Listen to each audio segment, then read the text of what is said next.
It's midnight and you are watching Nightline with me, Sabrina Zainal. News making the headlines. Meta ordered to explain action of removing posts on Prime Minister and Hamas leader.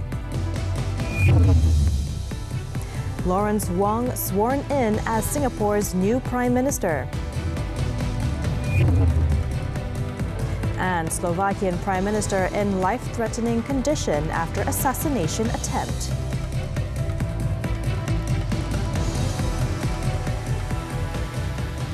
Good morning. We begin with this story. Slovakian Prime Minister Robert Fico suffered life-threatening injuries when he was shot and wounded in an attempted assassination on Wednesday. 59-year-old Fico was rushed to a hospital in the central city of Handlova and was airlifted by helicopter to the city of Banska Bystrica for immediate treatment. According to local media, Fico was struck in the stomach after 4 shots were fired outside the House of Culture, where the leader was meeting with supporters. It was reported that a man in the crowd opened fire at the Prime Minister when he came out of the building. Following the incident, a suspect has since been detained and police have sealed off the scene. Wednesday's shooting comes 3 weeks ahead of crucial European Parliament elections in which populist and hard-right parties in the 27-nation bloc appear poised to make gains. Meanwhile, leaders around the globe were shocked and condemned the shooting of Fico on Wednesday, calling the attack appalling. They expressed their solidarity with the Slovakian Prime Minister as well as its people, offering prayers for his swift recovery.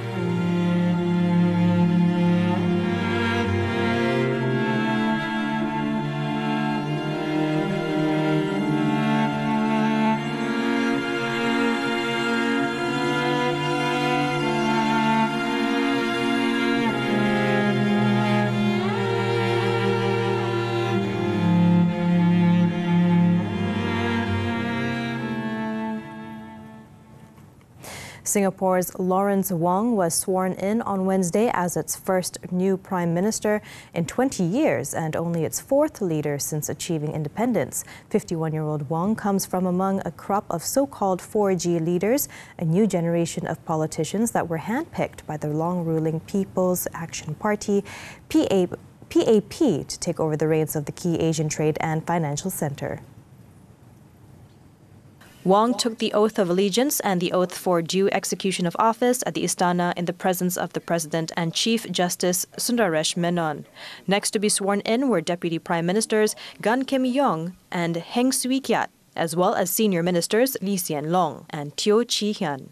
Wong will retain his current position as finance minister and takes charge of a country led for 2 decades by 72-year-old Lee Hsien Loong. Previously, he announced his cabinet lineup on May 13th, after Lee formally informed the president of his intention to resign on May 15th and that his government would be resigning the same day. As former Singapore's prime ministers have done, Lee will remain in Wong's cabinet as senior minister to preserve the political clout of the long-serving Lee family. Prior to his appointment, he rose to prominence in 2020 as co-chair of the Pandemic Task Force and was named Lee's successor in April 2022.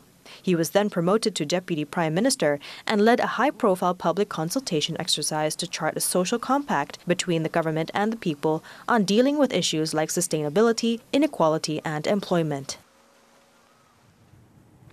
Back home, the Malaysian cabinet congratulated Wong on his appointment as the new Prime Minister of Singapore. Kami mengucapkan tahniah kepada Perdana Menteri Singapura yang baru, Lawrence Wong, yang akan angkat sumpah pada malam ini, dan ini akan disusuli dengan ucapan tahniah oleh Yang Berhormat Perdana Menteri kemudian. Tetapi Jemaah Menteri mengucapkan tahniah di atas pelantikan beliau. The 51-year-old Wong, who is the Deputy Prime Minister and Finance Minister of the Republic, replaces 72-year-old Lee Hsien Loong, who has served as Prime Minister since 2004.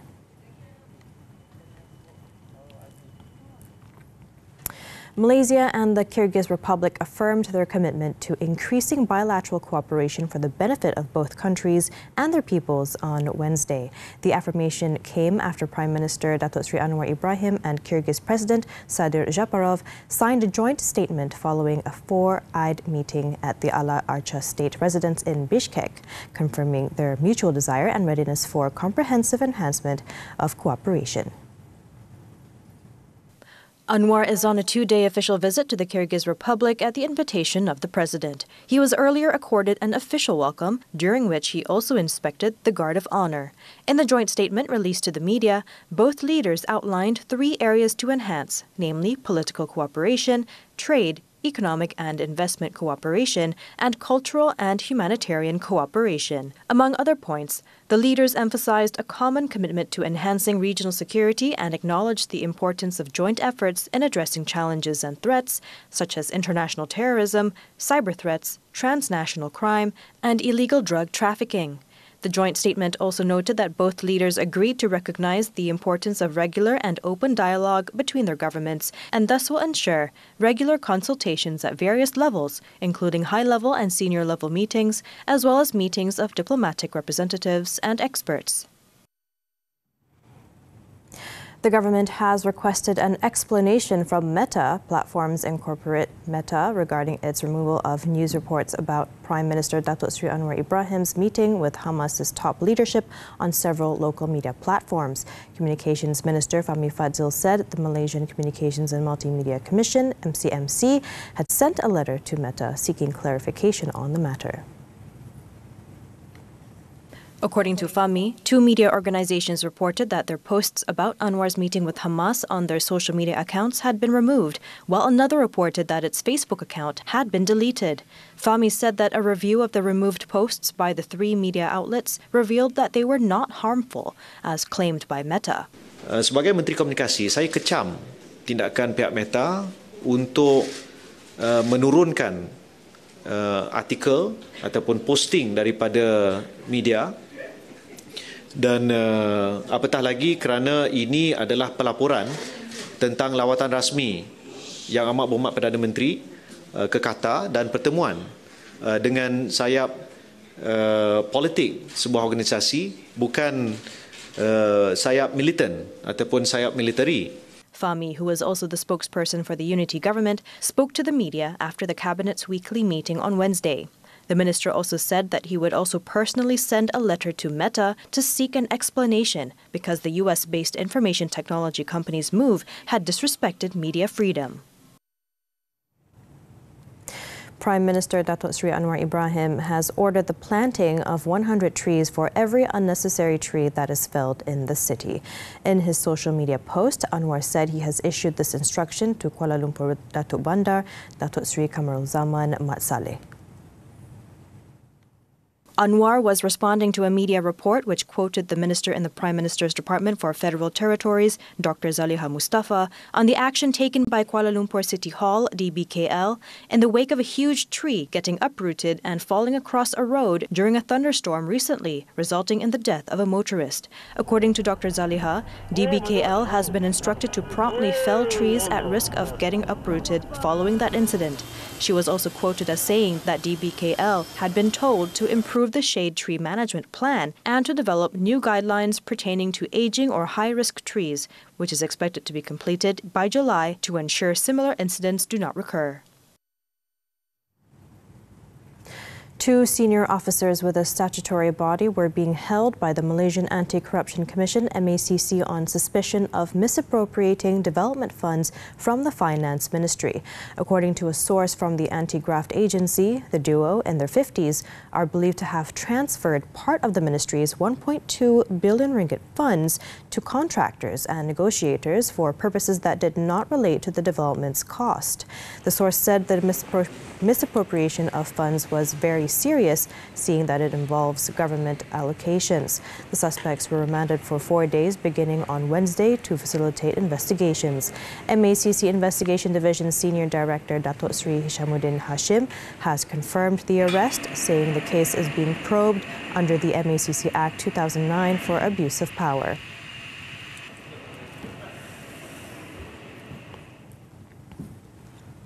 Now, the investigation in connection with alleged misuse of power and embezzlement involving the son of Perlis Menteri Besar and some other individuals has been completed. Malaysian Anti-Corruption Commission MECC Chief Commissioner Tan Sri Azam Baki said the results of the investigation have been submitted to the Deputy Public Prosecutor DPP for further action. The development was informed by Tan Sri Azam when contacted by TV3. He disclosed that the decision regarding the prosecution of the case is expected to be known next week.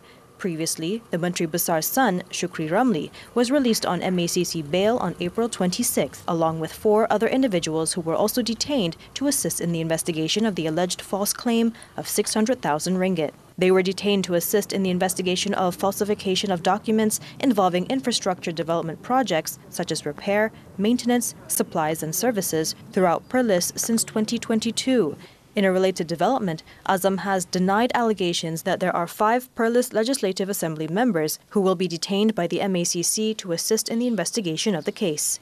He claimed that the matter is just a rumor and nonsense. Meanwhile, a police officer with the rank of assistant superintendent and 4 police corporals pleaded not guilty in the Kuala Lumpur Sessions Court on Wednesday to a charge of robbing a Chinese national woman of 140,000 ringgit in an apartment last month. ASP Muhammad Faizul Ismail, 41, and the other 4 policemen, namely Khairul Anwar Sulaiman, 39, Muhammad Zaidi Jamaluddin, 35, Muhammad Adrafil Adlan Roslan, 28, and Ahmad Rohafiz Abdul Rani, 39, were charged with robbing 140,000 ringgit belonging to one Zhang Chen Xuan in her 20s in an apartment unit in Wangsa Maju at 5:30 p.m. last April 6th. They were charged with committing gang robbery, framed under the Penal Code, which provides imprisonment for up to 20 years and whipping if found guilty.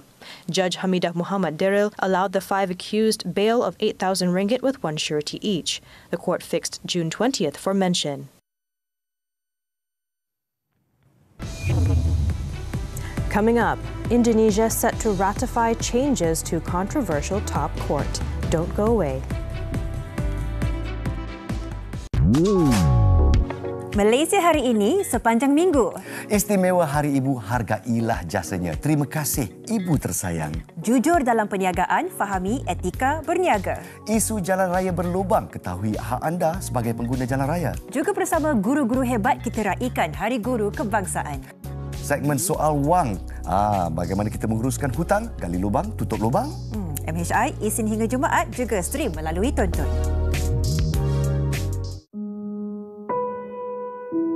Apabila datang, ia boleh mengambil alih kesemuanya, tubuh, minda dan hidup anda. Stres bukan sekadar tekanan perasaan tetapi boleh mengancam kesihatan secara keseluruhan. Kenalilah tanda-tanda stres sejak awal dan bincang mengenainya secara terbuka. Dapatkan sokongan moral dan emosi daripada orang di sekeliling anda serta bantuan profesional di saluran yang betul. Saksikan Hello Doktor Ahad 5.30 petang di TV3. Ya, aku tengok Ihsan ni semacam lah. Dia tu tak sihat ke? Melati! Ihsan, Melati tu tak wujud tau dah. Kau tak percaya dengan aku? Kenapa korang ni? Lama ini aku percaya apa yang kau cakap. Tapi sekarang kau tak percaya dengan aku? Cantiknya perempuan Melati. Marilah kita masuk. Lain malam, lain seram lah. Puasa cuti semester. Episod akhir, Khamis 9 malam di Lestari TV3 dan stream sekarang melalui Tonton. News from the foreign front. The Zionist regime has intensified its military assaults across the Gaza Strip, with the besieged enclave recording its highest death toll in a single day in many weeks. According to officials, Zionist forces have pushed into densely populated neighborhoods in northern Jabalia and is continuing its operations in the eastern Salam and Al-Junaina neighborhoods in the southern Rafah province. The relentless bombardment prompted more than 450,000 Palestinians to flee Rafah city, with another 100,000 evacuating to the north.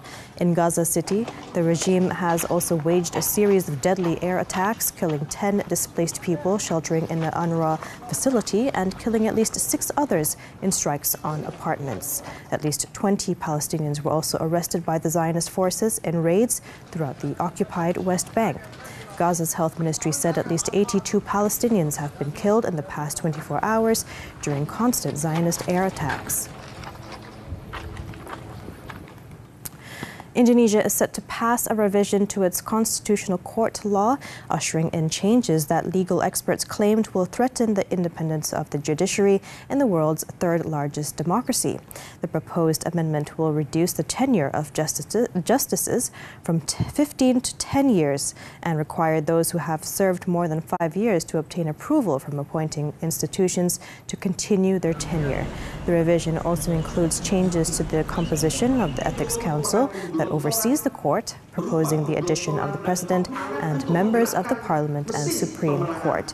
According to the deputy head of a parliamentary commission responsible for drafting the amendment, Adis Kadir, the parliament and government have agreed to the bill and will ratify it at the plenary session. However, a date for it to be ratified had not been set. The next plenary session is scheduled for May 20th, and if passed, the revised law would apply to 3 judges who provided dissenting opinions in several high-profile cases, including challenges to the last presidential election. The U.S. Justice Department on Tuesday said that Boeing may be prosecuted over 2 fatal 737 MAX crashes that killed 346 people 5 years ago. Now, in a letter to the federal court, the U.S. planemaker was found to have breached obligations under an agreement that had shielded it against legal proceedings for the accidents. They added the company had failed to design, implement, and enforce a compliance and ethics program to prevent and detect violation of the U.S. fraud laws throughout its operations. The aviation giant, however, has since denied the allegations. In the meantime, the U.S. government is also evaluating on how to proceed in the matter and has directed Boeing to respond by June 13th. In March 2019, a Boeing 737 MAX 8 crashed in Ethiopia, killing 157 people just 5 months after another MAX 8 operated by Lion Air crashed in Indonesia, killing 189. In Peru, at least 16 people were killed while 18 others were injured in a bus in the mountainous Ayacucho region on Tuesday. According to officials, the bus carrying more than 40 passengers overturned and rolled down a slope, crashing upside down. The incident occurred while the bus was traveling from the capital Lima to Ayacucho on a zigzag stretch of the Libertadores Highway near Vinchos. 7 ambulances, along with 24 health personnel, were dispatched to the site, and those injured have been taken to 3 separate hospitals for treatment.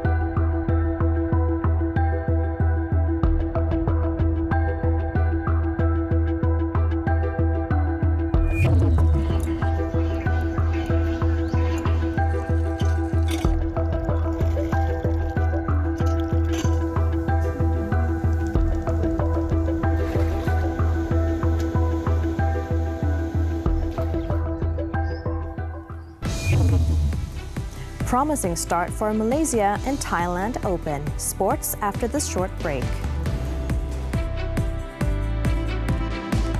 Ready to feel empowered to navigate personal safety and inner confidence? Self-defense is not merely physical contact.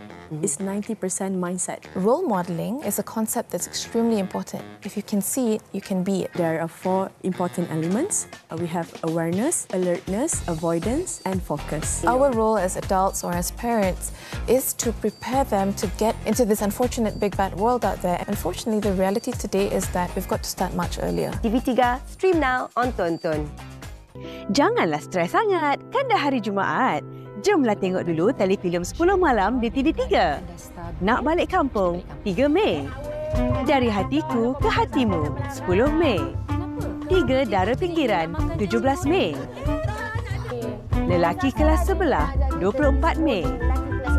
Cassandra, 31 Mei. telefilm yang menghiburkan setiap hari Jumaat 10 malam di TV3 dan stream sekarang melalui Tonton.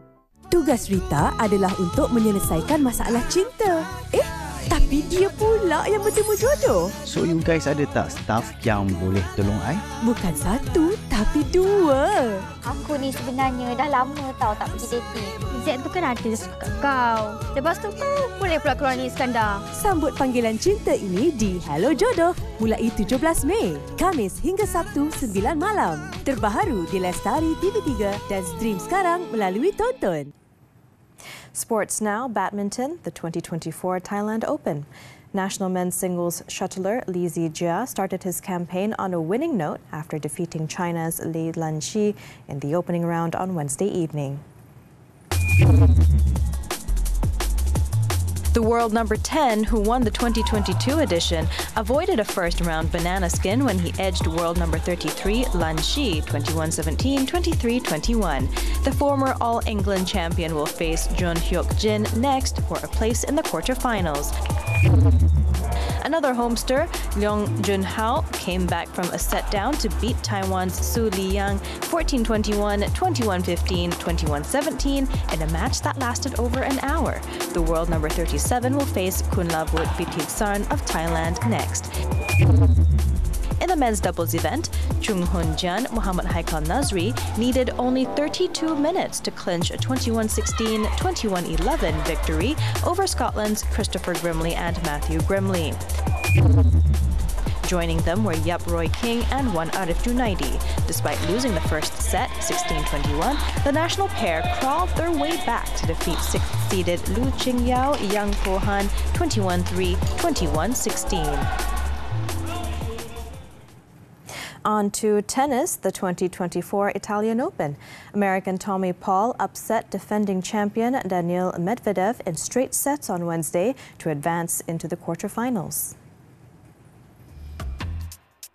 The 14th seeded did not break a sweat as he needed just an hour and 14 minutes to ease past second seeded Medvedev 6-1, 6-4. The American is set to face Poland's Hubert Hurkacz, who defeated Sebastian Diaz 5-7, 7-6, 6-4. In another action, Stefanos Tsitsipas cruised into the last 8 after thrashing Alex de Minaur of Australia 6-1, 6-2 in just 60 minutes.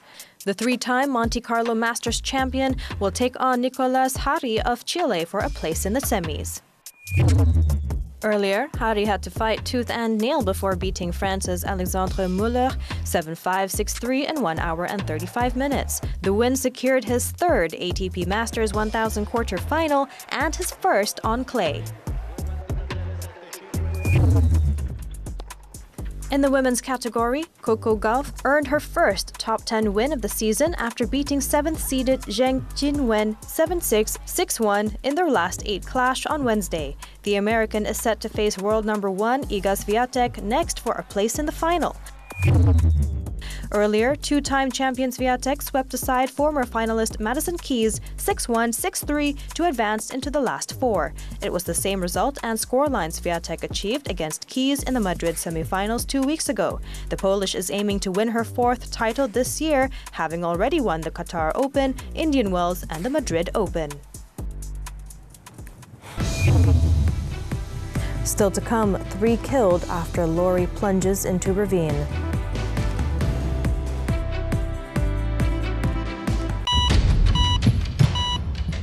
Kekal cakna, kekal sihat. Hello Doktor merungkai pelbagai persoalan kesihatan anda. Penyakit kronik, pemakanan, kesihatan mental, semuanya demi kesejahteraan anda. Setiap minggu bersama tenaga pakar kesihatan terbaik Malaysia, segalanya terjawab dalam Hello Doktor setiap Ahad 5.30 petang di TV3 dan stream juga melalui Tonton. Cereka Rama yang penuh pergolakan emosi di TV3 Mei ini. Awak nak buktikan apa sebenarnya? Amanat 4 Mei. Akak tak perlu balik dah kot rumah ni. Luluh 11 Mei. Awak masih lagi isteri orang. Pergilah Cinta 18 Mei. Budak tu mati doh. Makbul 25 Mei. Satu destinasi untuk semua telefilm hebat kegemaran anda. Hanya di Cereka Rama TV3 dan stream sekarang melalui Tonton. Malaysia hari ini sepanjang minggu. Istimewa Hari Ibu, hargailah jasanya. Terima kasih, Ibu tersayang. Jujur dalam perniagaan, fahami etika berniaga. Isu jalan raya berlubang, ketahui hak anda sebagai pengguna jalan raya. Juga bersama guru-guru hebat, kita raikan Hari Guru Kebangsaan. Segmen soal wang. Bagaimana kita menguruskan hutang, gali lubang, tutup lubang. MHI, Isnin hingga Jumaat juga stream melalui Tonton. Thanks for staying with us. In Kelantan, 3 men were killed after the lorry they were travelling in overturned before plunging into a ravine in Lojing, Gua Musang on Wednesday. According to a Kelantan Fire and Rescue Department spokesman, a total of 10 firefighters from the Gua Musang Fire and Rescue Station were rushed to the scene of the incident after receiving an emergency call at 10:40 a.m. on Wednesday. The work to bring out all the victims, who were in their 40s, was completed at 2:22 p.m. All 3 were confirmed dead at the scene by health officers. The remains were taken to Gua Musang Hospital for post-mortem. A high court in Klang has allowed an application by a man charged with the murder of his pregnant girlfriend last year for him to be referred to a psychiatrist. Deputy Registrar Muhammad Hirman Abdul Raub allowed the application by 21-year-old Muhammad Fakhrul Aiman Sajali, made through his lawyer Muhammad Nur Tamrin, after Deputy Public Prosecutor Rosni Muhammad Razwan did not object to it. Earlier, Muhammad Noor informed the court that the defence had, in September last year, submitted a similar application in the Sungai Besar Magistrates Court, but was rejected. This as the magistrate was of the view that the matter was under the jurisdiction of the High Court to hear and decide. Muhammad Hirman then set July 23rd for the submission of the psychiatric reports and other documents. On June 1st last year, Muhammad Fakhrul Aiman was charged with murdering Nur Anisa Abdul Wahab, aged 21, in Klang between 8:30 p.m. on May 22nd and 8 a.m. on May 23rd, 2023. The charge was framed under the Penal Code, which provides the death sentence upon conviction. In Johor, a 75-year-old woman and 3 men were brought before the Pontian Magistrates Court on Wednesday on 3 charges of trafficking and possessing drugs earlier this month. The accused, Chan Ah Moy, Chan Chui Lai, 59, Tan Chi Seong, 50, and Lim Huan Kin, 40, nodded in acknowledgement after the charges were read before Magistrate Nur Azwin Abdul Muati. However, no plea was recorded from all the accused, as it is under the jurisdiction of the High Court. According to the charges, they were jointly accused of trafficking in methylene dioxymethamphetamine, or MDMA, weighing more than 23 kilograms, as well as 362 grams of cannabis. They were charged under the Dangerous Drugs Act 1952, which provides for the death penalty or life imprisonment and shall be punished with not less than 15 strokes, if not sentenced to death. All of the accused also pleaded not guilty to the charge of possessing 232 grams of ketamine. The court has set July 21st for the next mentioned date of the case while awaiting the chemistry report.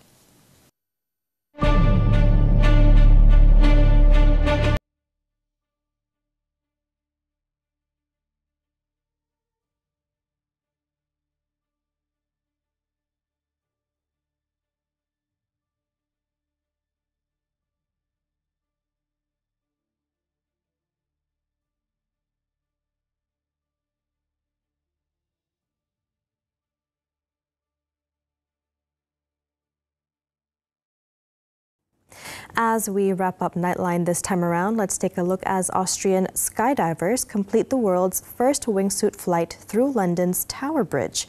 Jumping from a helicopter at more than 900 meters high, the flight lasted 45 seconds, covering a distance of 1.2 kilometers and reaching a top speed of 246 kilometers per hour. With that, I'm Sabrina Zainal. Thank you for tuning in and take care.